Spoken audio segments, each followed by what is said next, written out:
How to create a new account in Adobe Firefly. In this video, I'm going to show you how you can easily do it. First of all, open the application. So this is the login page.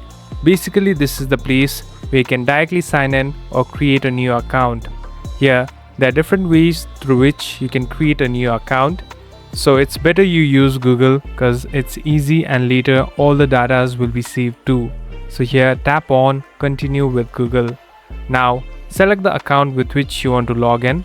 So here I'm tapping on one. After you do this, tap on agree and share. Now it will take some time. Now all the profile details and data will be transferred here. Now you're all set to go. Thank you for watching this video. I hope this video will help you.